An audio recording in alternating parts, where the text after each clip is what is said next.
28.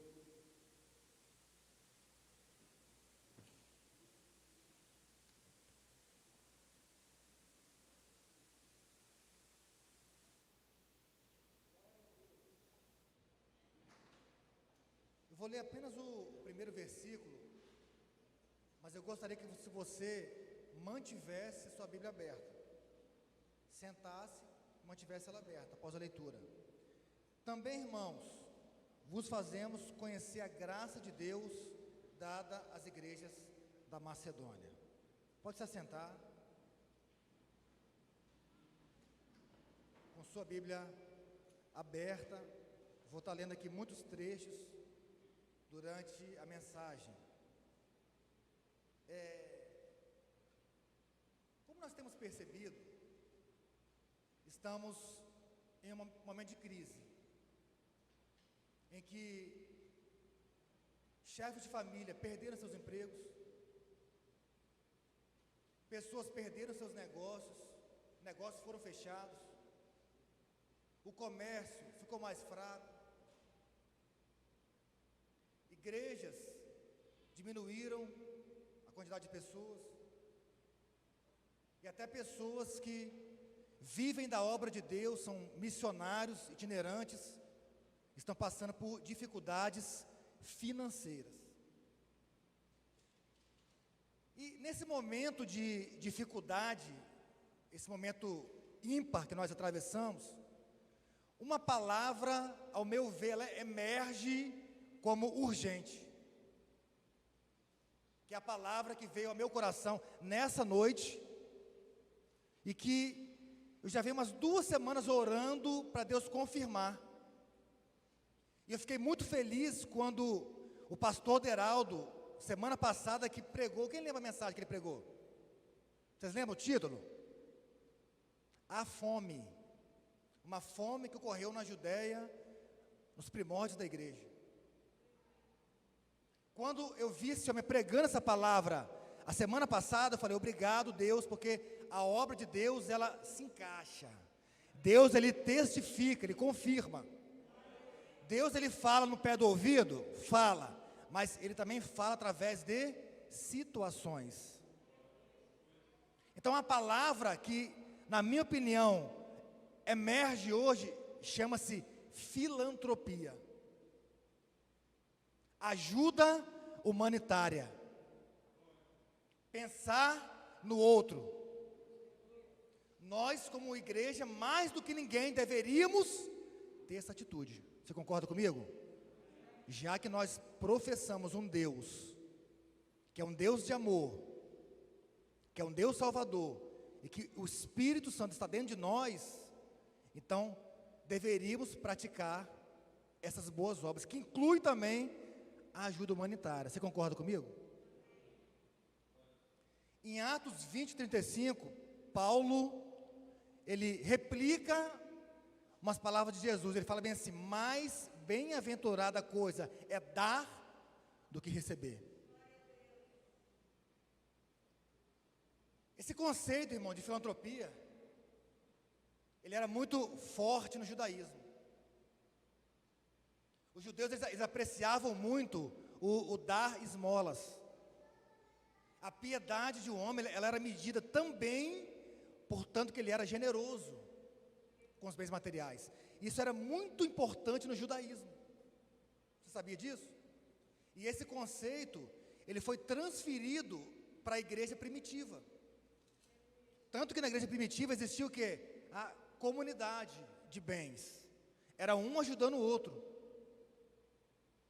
Era um conceito muito forte, mas que infelizmente, ele foi declinando, e hoje, em nossos dias, fala-se pouco e pratica-se pouco a filantropia. A igreja dos nossos dias não tem nem como comparar com a igreja primitiva na questão de ajuda humanitária, ajuda ao próximo, em questões financeiras, amém? Pois bem, o apóstolo Paulo foi quem fundou as igrejas na Macedônia. Macedônia era uma província romana, tinha ali algumas cidades, em torno de 6 cidades que aparecem na Bíblia Sagrada: Tessalônica, Bereia, Anfípolis, Neápolis, por aí vai. E foi Paulo quem, em Atos 16, por um chamado divino, uma visão, jogou as sementes ali em Filipos e disseminou o Evangelho na Europa, mais precisamente na Macedônia. Pois bem, só que naquela época, uma grave crise sobreveio sobre os crentes de Jerusalém. A fome abateu, a fome sobreveio, a dificuldade financeira sobre crentes da cidade de Jerusalém, judeus que tinham aceitado a Jesus, porque você sabe, né, que os judeus, eles não aceitam o Messias. Para eles o Messias vai vir, só que tem judeus que já se converteram.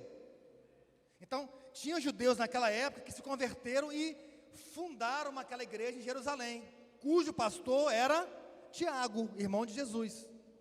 Uma igreja de mais ou menos 100 mil pessoas. Nessa igreja estava havendo dificuldades financeiras, irmãos passando fome, e Paulo, que era um missionário, que era o apóstolo dos gentios, que vivia viajando, ele teve uma ideia. Creio eu que ideia é essa, colocada em seu coração pelo Espírito Santo. Que ideia que ele teve? Bom, eu vou reunir uma oferta, vou passar de igreja em igreja, que eu ajudei a fundar, que eu ajudei a construir, a levantar, e vou pedir uma oferta. Vou juntar uma oferta e vou levar para a igreja mãe em Jerusalém. Esse aqui é o contexto. Levantou uma oferta, tentou levantar para ajudá-los. Só que tem um problema, irmãos.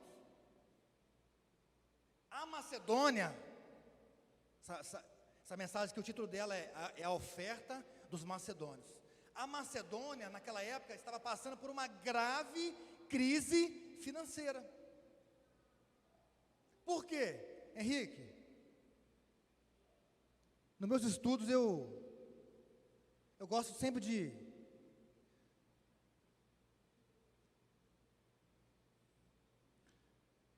Lívio informa-nos que os romanos haviam desnudado a Macedônia de suas riquezas, apossando-se do ouro e da prata que havia nas minas, impondo pesados impostos sobre os produtos e indústrias, como as minas de cobre, ferro e as fundições.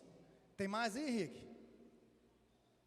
Também havia explorado o sal e a madeira, e tudo de forma tão completa que os macedônios diziam de sua própria nação que se tornara como um animal lacerado e desconjuntado. Além disso, no caso dos crentes, parece que houve perseguições empobrecedoras. Então escute, a situação naqueles dias na Macedônia também não era das melhores. Acredito eu que alguns crentes estavam tendo talvez só para comer. Porque como província romana, os romanos tinham pegado tudo, aquele capitalismo selvagem, né, de exploração, igual Portugal fez com o Brasil, colônia de exploração. Tinha rapado o tacho, meu irmão. Então a Macedônia não estava rica também não, estava numa dificuldade.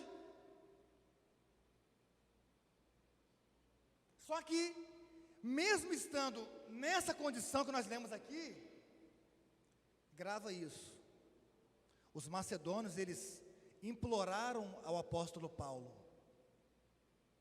eles suplicaram ao apóstolo Paulo, eles pediram de joelhos para que eles também participassem daquela oferta que ia ser levada para a igreja de Jerusalém. 2 Coríntios 8, 2, eu vou ler na linguagem de hoje. Eu vou te dar um conselho aqui, irmão. Escute isso. Coisa que eu aprendi e foi muito bom. As cartas de Paulo, tenta ler elas na linguagem de hoje. Você vai compreendê-las melhor. Amém? Ele era um erudito e a linguagem dele, pelo menos para mim, fica difícil de compreender o real sentido quando eu leio na minha versão. Mas na linguagem de hoje fica muito mais claro. Então eu botei aqui com os trechos da linguagem de hoje. Então no versículo 2 fala bem assim: mas a alegria deles foi tanta, que embora sendo muito pobres, eles deram ofertas com grande generosidade. Olha o que Paulo fala, que a alegria deles foi tanta. Pastor, como que alguém é alegre em extrema pobreza?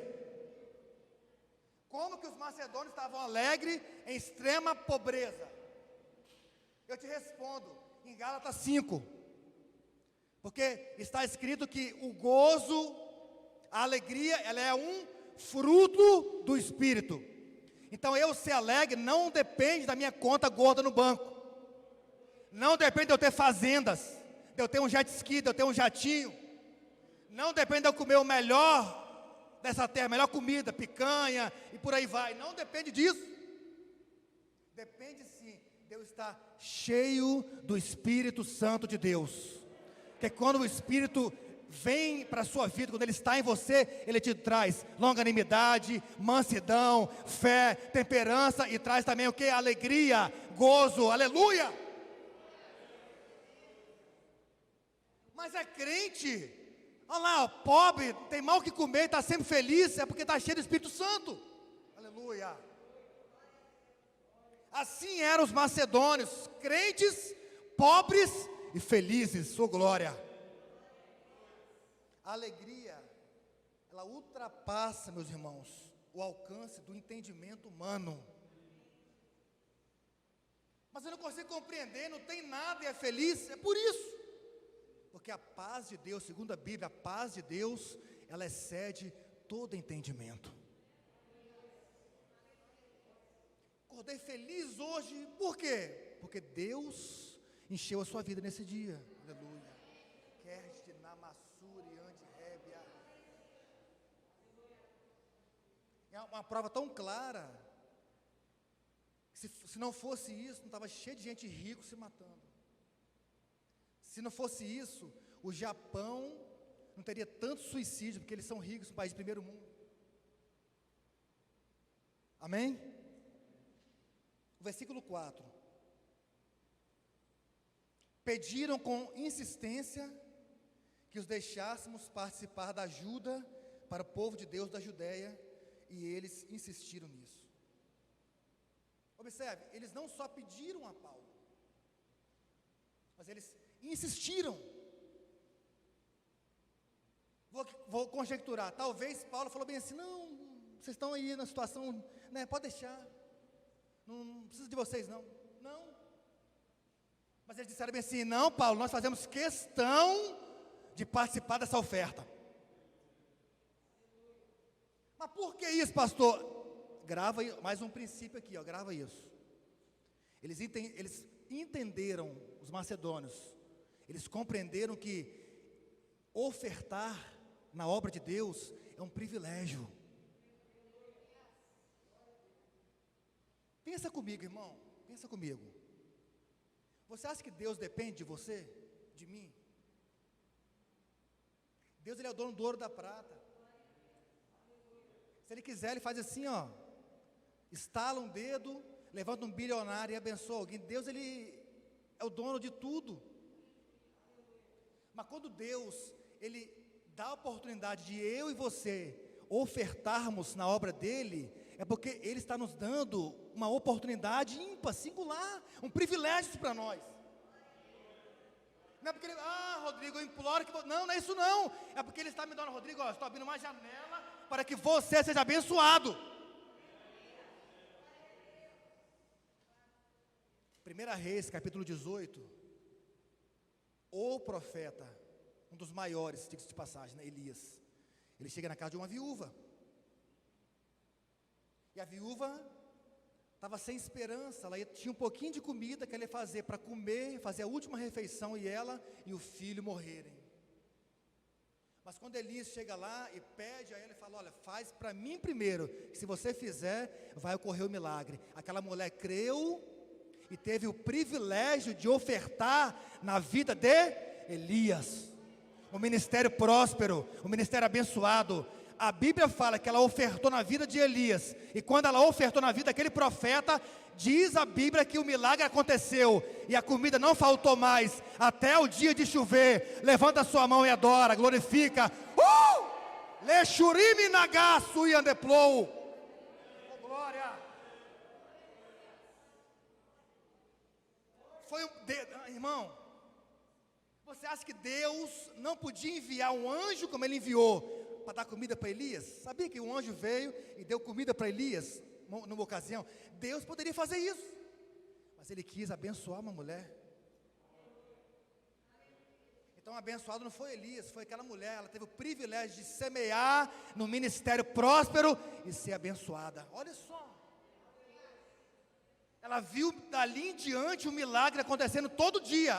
Hoje multiplicou comida, amanhã multiplicou de novo, depois multiplicou de novo, até o dia que Deus deu chuva sobre a terra. É tremendo isso, é um privilégio, irmão. Quando você entende esse princípio, que ofertar é um privilégio, é maravilhoso. O versículo 3, na linguagem de hoje, afirma a vocês que eles fizeram tudo o que podiam e mais ainda, e com toda boa vontade. Escute uma coisa: a generosidade de um homem, ela é medida não pelo tanto que ele dá, mas pelo tamanho do sacrifício que está envolvido nisso. Eles eram pobres, os macedônios. Eles, se fosse olhar dentro de uma lógica, eles não tinham condições de meter a mão no bolso e dar uma oferta. Eles não tinham. Mas mesmo assim eles fizeram. E Paulo fez o quê? Olha, eles mesmo sem poder, eles deram com alegria. É de acordo, irmão, é de acordo com aquilo que você dá. Tamanho do sacrifício. Isso não sou eu que falo. O próprio Jesus falou, Lucas 21, quem conhece? A oferta da viúva pobre, quem conhece? Estava lá, passava lá os ricão, ó, R$1.000, ó, toma aí, um checão de 10 mil. Ela pegou R$2, ó, 2 moedinhas, ó. Jesus chamou os discípulos, olha lá, ó, olha aquela mulher lá.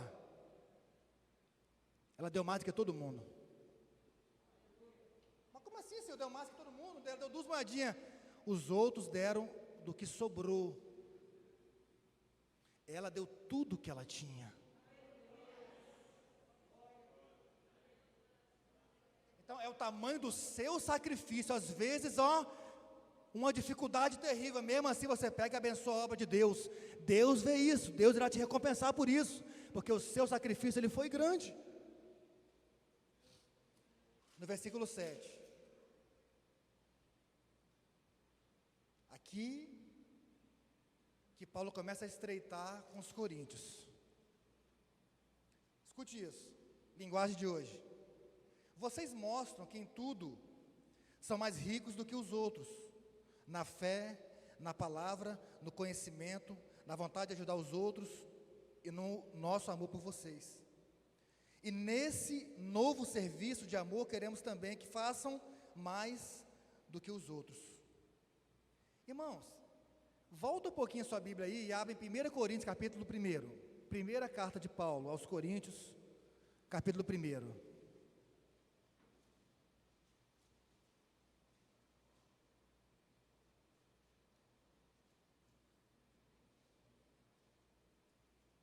Está bem assim escrito, ó, de maneira que nenhum dom vos falta. Dom aqui, no original é carisma, quer dizer dom espiritual. Escute uma coisa, deixa eu explicar o sentido desse texto aqui. Na visão paulina, os coríntios, eles eram ricos, porque eles tinham todos os dons espirituais. A igreja de Corinto tinha todos os dons espirituais. Imagina que bênção que é isso. Imagina que nossa igreja, se tivesse alguém que orasse aqui e paralítico andasse, dom de maravilhas. Imagina se aqui tivesse alguém falasse línguas e ele interpretasse. Imagina se tivesse alguém que Deus revelasse o profundo e escondido para alguém. Imagina uma igreja completa, com todos os dons espirituais. Que bênção, irmão. É o meu sonho de consumo isso. Eu oro sempre para que Deus abençoe, para que Deus dê dons à igreja, porque, segundo a Bíblia, com os dons, a igreja ela é edificada, amém? Então eu quero uma igreja edificada, uma igreja de qualidade, de quantidade, eu quero isso. Imagina, Corinto tinha isso. Paulo falou bem assim, ó, nenhum dom vos falta. Veja, em Corinto tinha todos os dons e tinham grandes pregadores, eles primavam lá pela habilidade da pregação, grandes pregadores, eloquentes, sábios, pregadores. Aí olha o que Paulo fala com eles, aí estreitou, fala, olha, vocês, no quesito dons, vocês têm mais do que as outras igrejas. No quesito pregação, vocês têm mais do que outras igrejas. No quesito fé, a fé de vocês ela é maior. Então, eu também quero, olha, escuta isso, é importante. Eu também quero que no quesito oferta, que a oferta de vocês seja maior do que das outras igrejas. Aí estreitou. Olha só, já que Deus abençoa tanto vocês, então mostre essa gratidão, metendo a mão no bolso e dando uma oferta poupuda. Aí ficou estreito.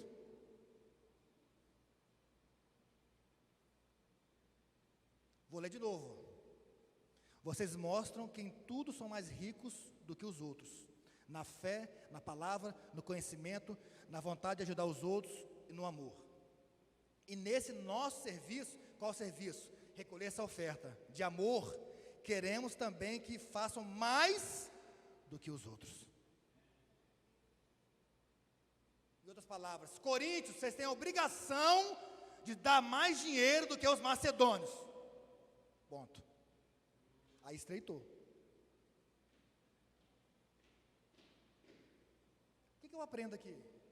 Mais um princípio. Se Deus me dá muito, eu tenho que ser liberal também. Quando eu falo que Deus me dá muito, eu não só me refiro a questões financeiras. Porque tem pessoas que não são ricas, mas são extremamente abençoadas, prósperas. Amém? Vivem muito bem, não são ricas, mas vivem muito bem. Vivem de acordo com aquilo que Deus projetou para uma família. Família bem estruturada, feliz.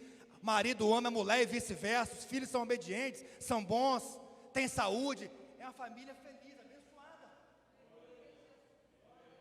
Tem dons espirituais, Deus fala com ele, é abençoado, tem um ministério. Então você que é assim, irmão, você é abençoadíssimo. Então eu aprendo aqui com essa palavra que Paulo está me ensinando, eu creio nesse grande gigante, grande homem, que ele é verdadeiro, eu creio em suas inspirações que vieram do Espírito Santo para a vida dele. Eu quero aprender com ele. Ele fala bem assim, ó: se Deus me dá muito poder, eu preciso abrir mão e ser generoso. Então, eu não sei como é que está a questão da sua generosidade para com a obra de Deus. Eu não sei como é que anda a sua filantropia. Mas se você é abençoado, então reparta dos seus bens com os outros, irmão. Porque isso é uma forma de você também expressar o quê? A sua gratidão ao Deus Todo-Poderoso, que tem te dado vida e vida com abundância. Amém? Voltando em 2 Coríntios, capítulo 8.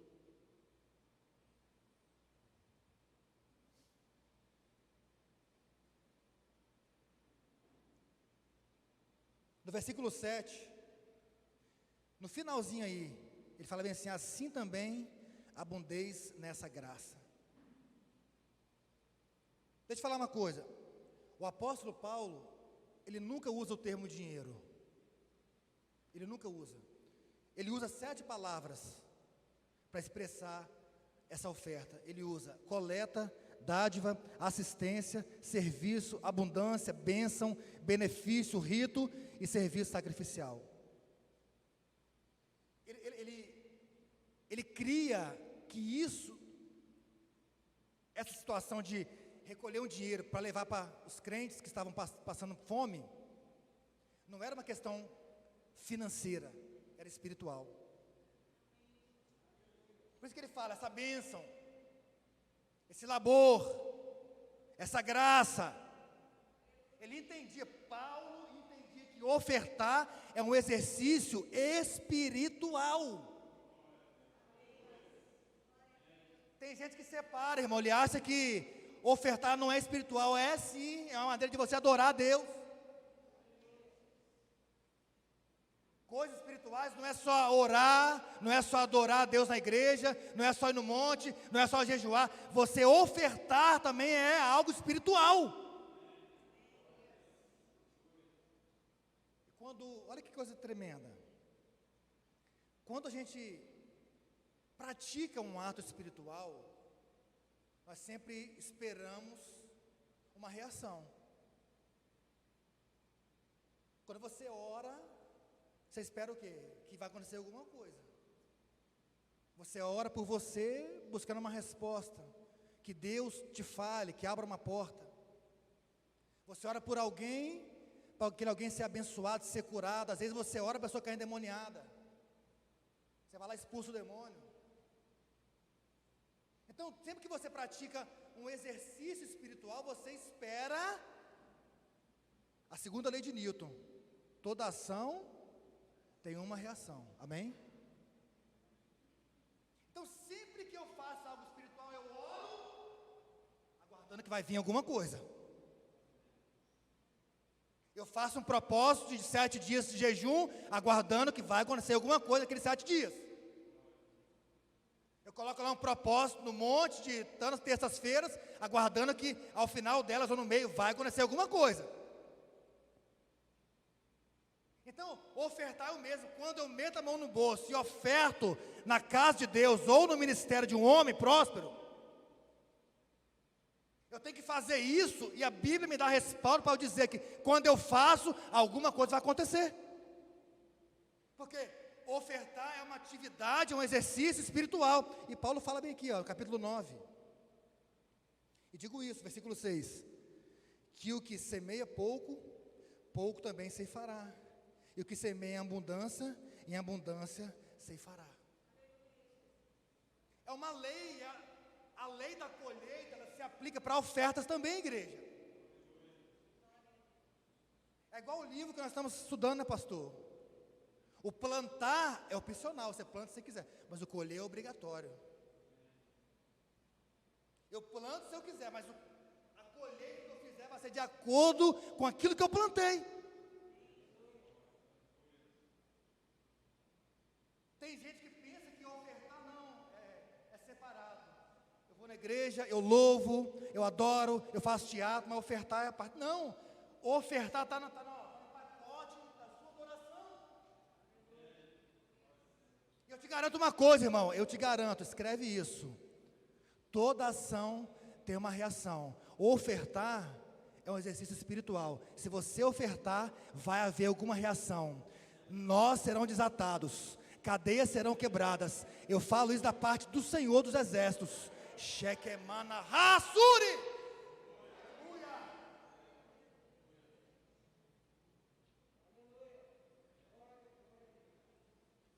Mas por que o diabo ele coloca algumas coisas na nossa mente?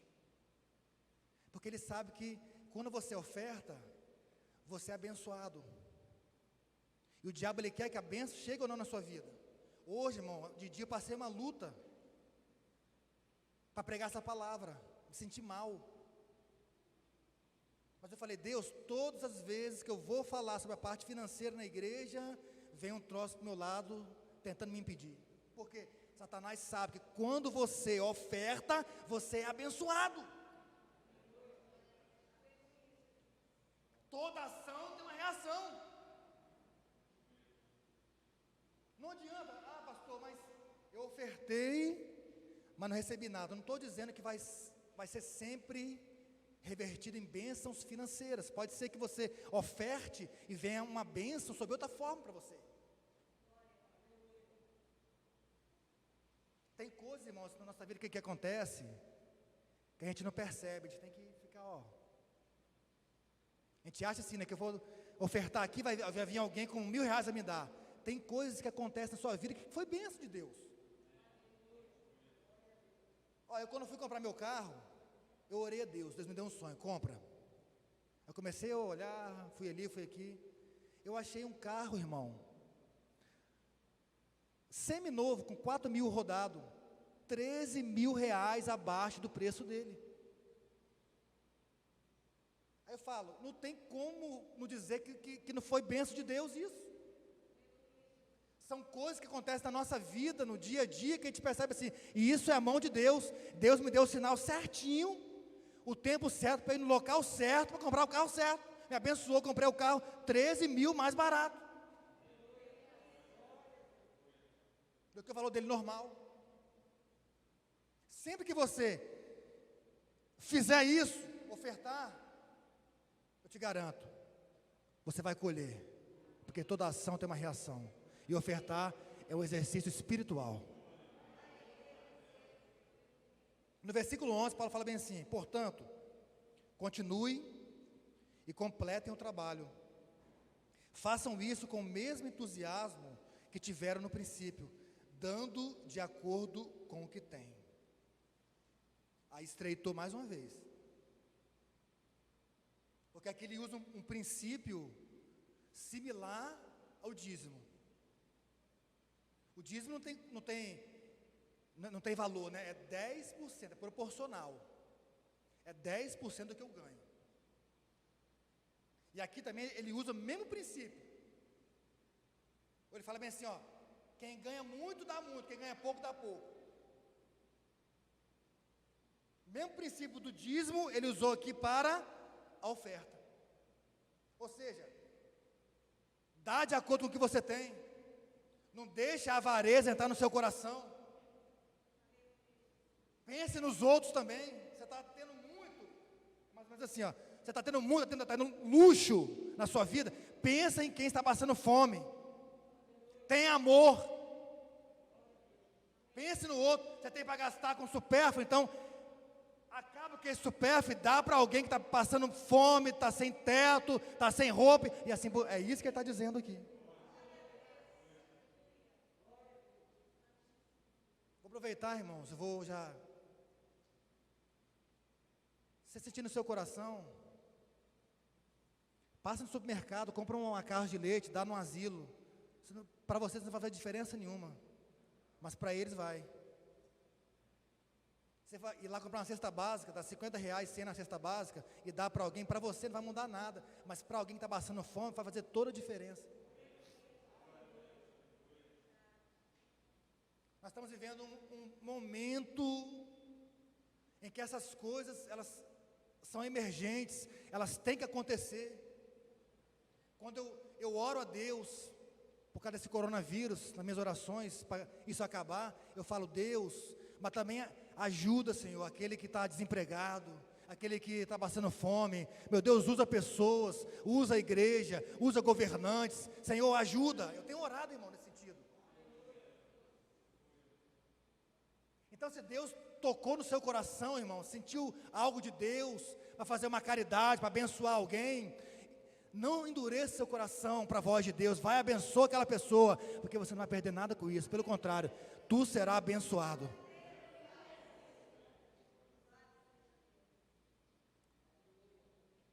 Aí em 1 Coríntios 16:3,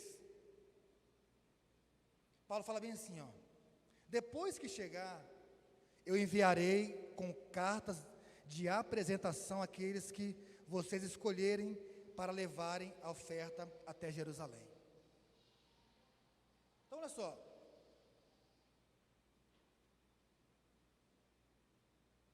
dinheiro é sempre um problema, você concorda comigo? É muito delicado. O manuseio de um dinheiro que não é nosso é algo muito, muito delicado. O próprio Paulo fala que o amor ao dinheiro é a raiz de todos os males.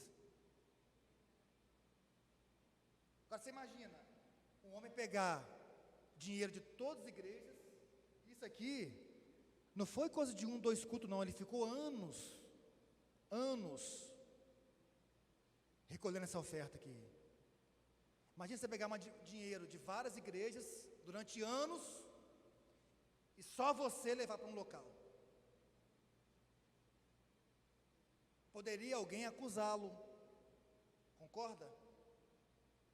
Paulo tinha alguns adversários, e seus adversários poderiam acusá-lo dele estar roubando, que o dinheiro não foi esse, enfim, e ele ficou muito cauteloso nessas questões. O que ele fez então? A ideia que ele teve: irmão, eu não farei isso sozinho. Ele montou uma comissão. Ele falou bem assim: olha, vocês vão levantar uma pessoa, vão eleger em cada igreja, e vamos enviar elas por cartas, e elas vão se unir a mim, e nós vamos levar essa quantia a Jerusalém, e lá vamos entregar. É esse que está aqui, ó. Depois que chegar, eu enviarei com cartas de apresentação aqueles que vocês escolherem para levarem a oferta até Jerusalém. Aí no livro de Atos, capítulo 20, versículo 4, ali tem uma lista de 7 pessoas que foram os 7 delegados, 7 enviados, que foram enviados pelas igrejas para levar esse dinheiro. E tem uma curiosidade: nesses 7 da lista de Atos 20, versículo 4, não aparece nenhum representante da igreja de Corinto. Quem aparece lá? Sópatro, que era de Bereia, aparece Aristarco, de Tessalônica, aparece Segundo, também de Tessalônica, aqui é Macedônia. Agora Galácia, aparece Gaio de Derbe e Timóteo de Listra. Galácia, que foi outra província que Paulo ministrou. E por último, na Ásia Menor, outra província, aparece Tíquito e aparece Trófimo, que era de Éfeso.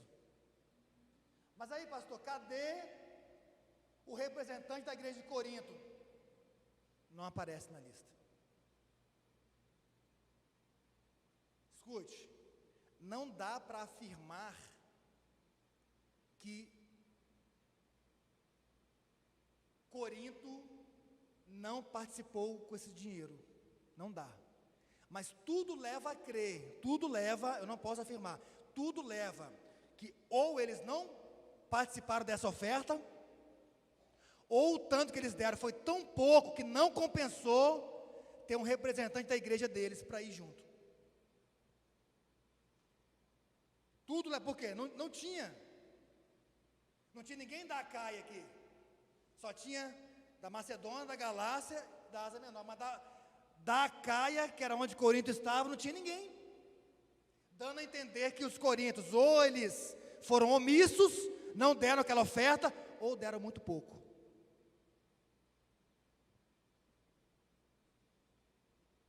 Porque no capítulo 11 de 2 Coríntios, versículo 8 e 9, Paulo fala bem assim, ó: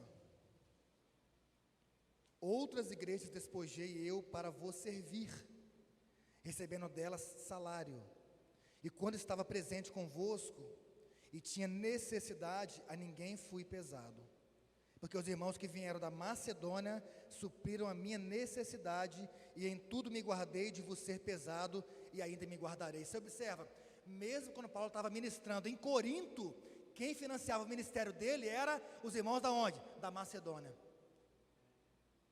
Porque os irmãos de Corinto, a Bíblia mostra que os irmãos de Corinto, eles tinham dificuldade com questões financeiras, eram ruins de ofertar, não tinham generosidade, não tinham liberalidade, tinham dificuldade em ofertar, em semear no reino de Deus. Queridos, essa mensagem, como eu falei, o título dela é A Oferta dos Macedônios. A minha oração A minha torcida é para que a IBNJ seja como a Macedônia e não como os coríntios. Como assim, pastor? A Macedônia, mesmo pobre, mesmo sem condições, eles imploraram: Paulo, por favor, nós também queremos repartir o nosso pouco com os outros. Mas a igreja de Corinto, ó, braço cruzado, cheio de dons, língua estranha, profecia, sapateava, relampeava, pegava fogo. Mas quando falava de questões financeiras, Corinto era omisso. Então, qual é o meu desejo? Que aqui sejamos como Corinto com relação aos dons. Amém? Que aqui tenha profetas, língua estranha, libertação, enfim, grandes homens de Deus com unção, grandes pregadores. A minha oração é essa. Mas que também sejamos como os macedônios, que essa bênção que Deus vai nos dar, que nós possamos retribuir ela de que maneira? Metendo a mão no bolso e abençoando a obra de Deus com a nossa oferta. Não seja como os coríntios, mas sim como os macedônios, aleluia.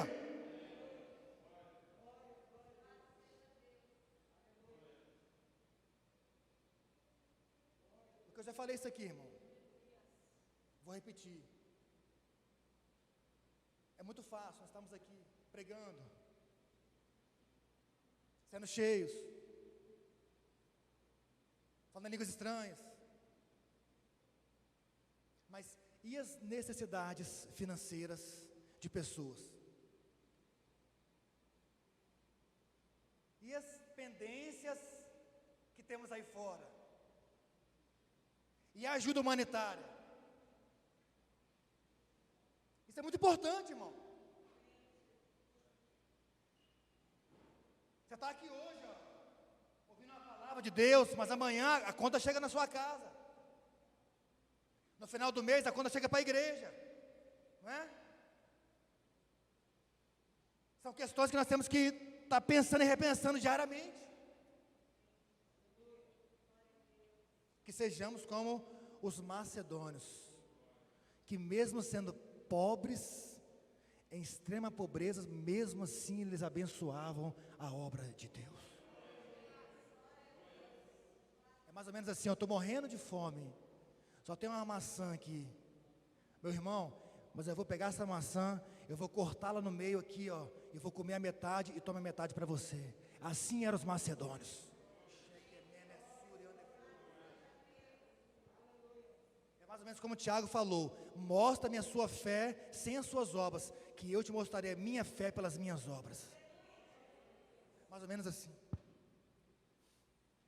Estou concluindo aqui. Eu aprendo aqui, Mateus 10, 42. Jesus falou bem assim: se você der um copo de água a um discípulo, jamais você perderá o seu galardão. O que você faz para alguém de ajuda humanitária pode até cair no esquecimento de pessoas e até da pessoa, com o tempo ela esquece, mas fica anotado. Quando você faz isso, você está agregando pérolas na sua coroa, pérolas no seu galardão. Quando você faz isso, você faz para Deus, não é para o homem.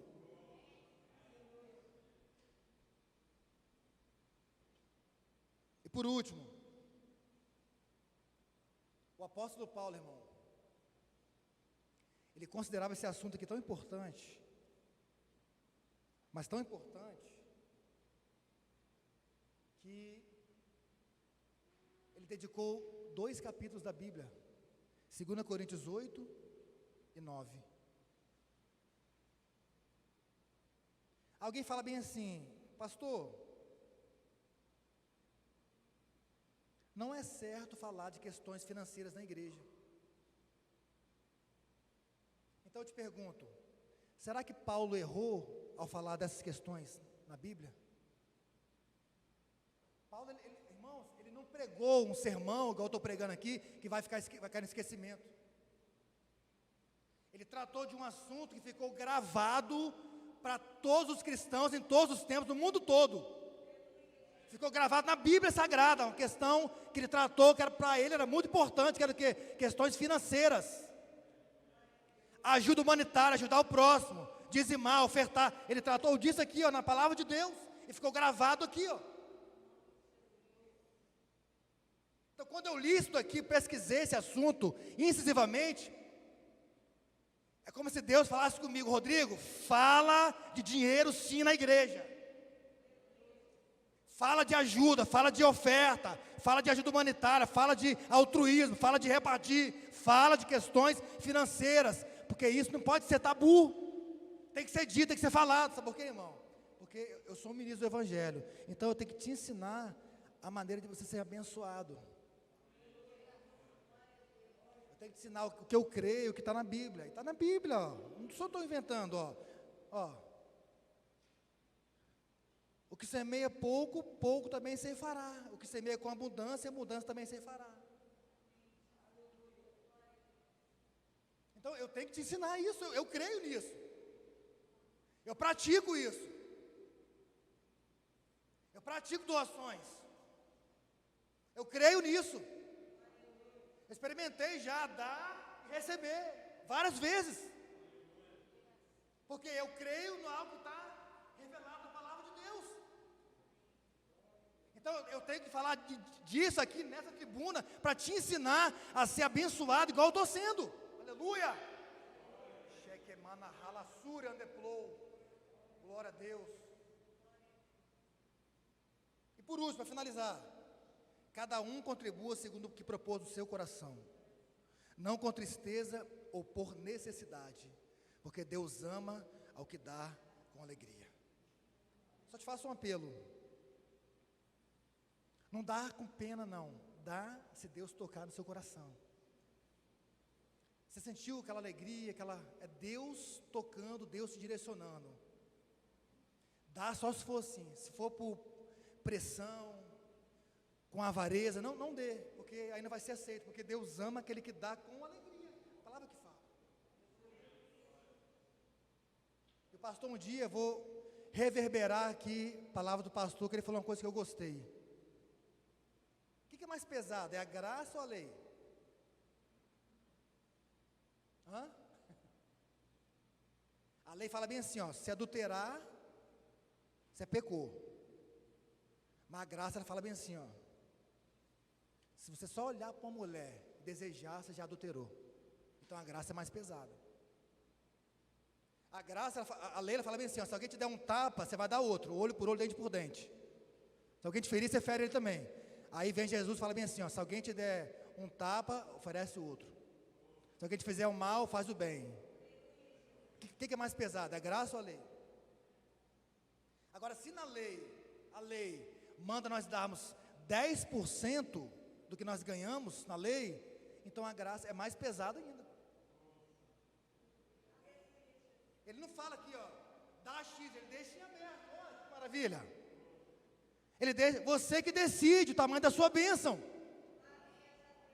Ele deixou em aberto, é igual aquela mulher, 2 Reis 4, a viúva que Eliseu foi visitar.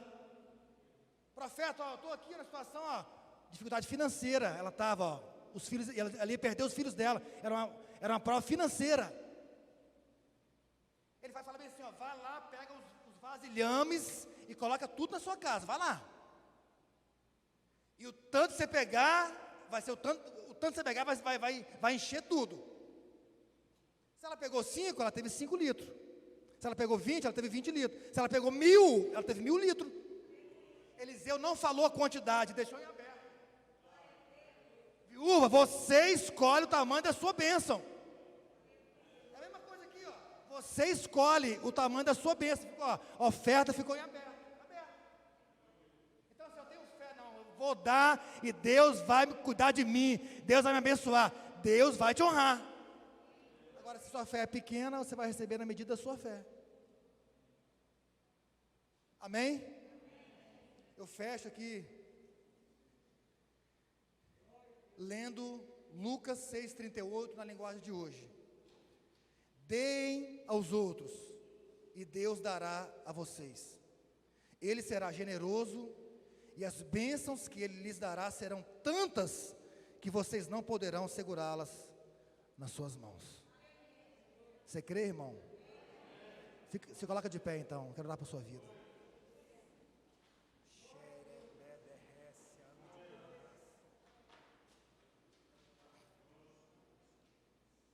Alamassuri, Andeplou, terra de Manai. Eu poderia, agora aqui, já que você está emocionado, fazer aqui, né? Vou fazer um desafio, um voto de tanto. Só quero te levar a uma reflexão. Paulo, ele ficou mais de anos colhendo essa oferta aqui. Não foi um culto, foi anos. Foi um projeto audacioso, grande. Então eu poderia muito bem aqui pegar e mexer com a sua emoção. Vem cá! E dizer, não. Mas pensa nisso, que essa palavra ela fique no seu coração. E você pense nisso que foi dito aqui nessa noite. Amém? Que o Deus que nós servimos é um Deus de filantropia. É um Deus que manda nós repartirmos o nosso pão com o nosso irmão. É um Deus que manda nós darmos de acordo com daquilo que nós temos, com a proporção que nós ganhamos. É esse o Deus que nós servimos. É um Deus que te abençoa de acordo com a sua fé, o tamanho dela. Senhor, eu quero abençoar a tua igreja nesta hora. Essa palavra que eu orei, Pai, umas 2 semanas para pregá-la. Deus, eu faço prova de Ti. E que vidas aqui, Deus, venham ofertar, crendo nessa palavra, e venham ser abençoadas. Não digo, Pai, só uma bênção financeira, mas uma bênção tal, em todos os sentidos, Senhor. Eu quero profetizar essa bênção sobre a Tua igreja, Pai, no nome de Jesus. Amém. Pode se sentar, irmão. Laércio, dá para vir? Tem como? Você hoje? Tem? Eu tinha combinado com ele ia dar um testemunho. Falei, vai ter a ceia, mas 8h30, então eu terminei antes do previsto, então o irmão vai dar um testemunho aqui, breve, da vida dele.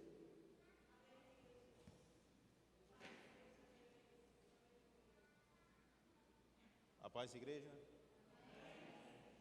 A paz, igreja? Aí viu, gente, como a atitude da gente pode influenciar na vida dos outros?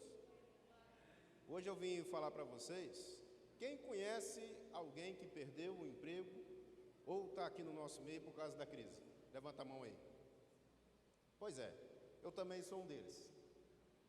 Estava um dia antes de fazer 6 anos na empresa, me chamaram lá, ainda mandaram de uniforme ainda, eu fui até bonito, gente. Chega lá, me chamaram no cantinho e falaram, a partir de hoje a empresa não precisa mais dos seus trabalhos. Decepcionante, né, gente? Um dia antes de fazer 6 anos, na casa que você estava acostumado, gosto de fazer, mas beleza. Cheguei em casa, comecei a falar, minha mulher, coitada, começou a chorar. E eu segurei, que macho não chora. Não para mulher ver. Tá rindo, né, mulher?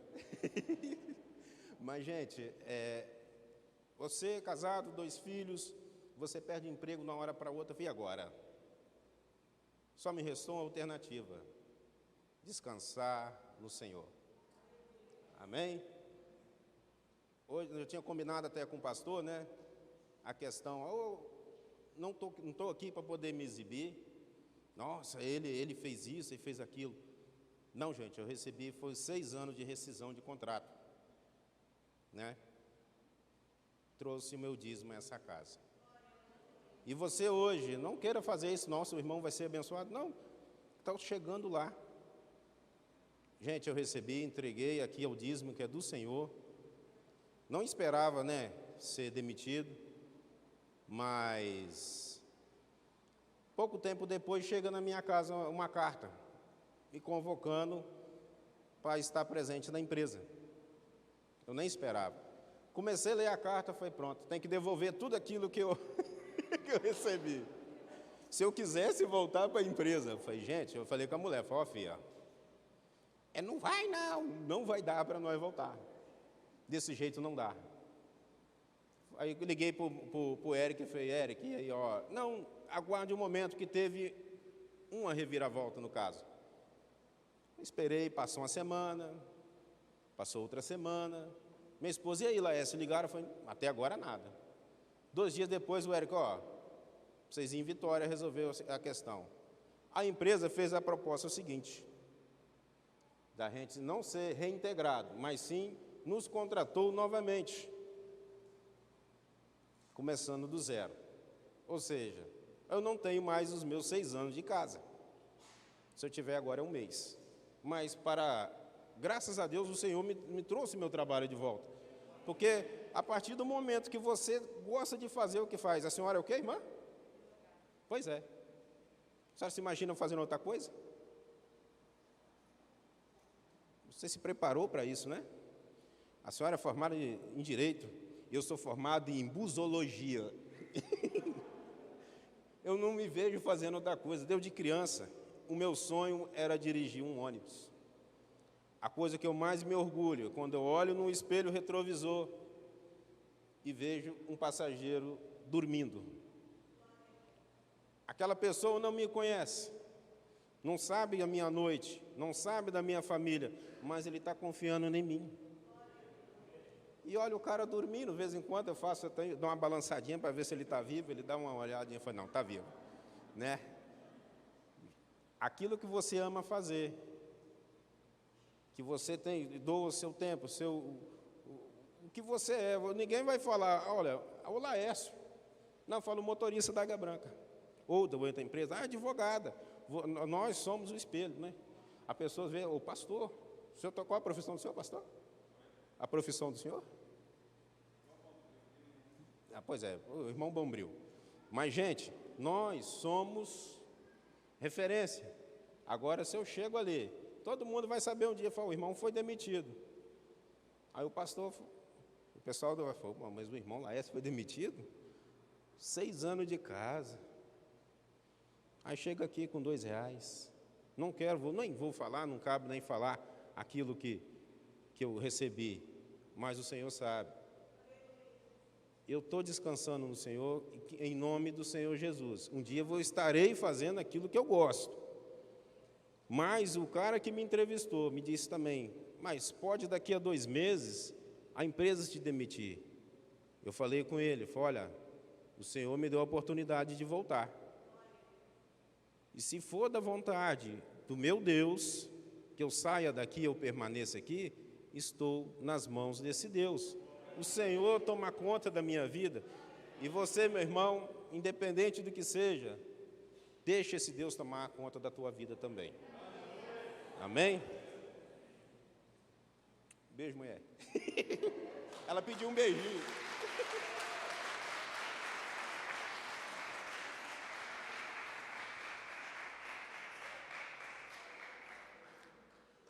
Pode até colocar para pregar, hein, pastor? Hein? Escalar domingo que vem que se pregar aqui, hein? Veio aqui, falou na boa, sem gaguejar. Glória a Deus, hein? Aí, ó.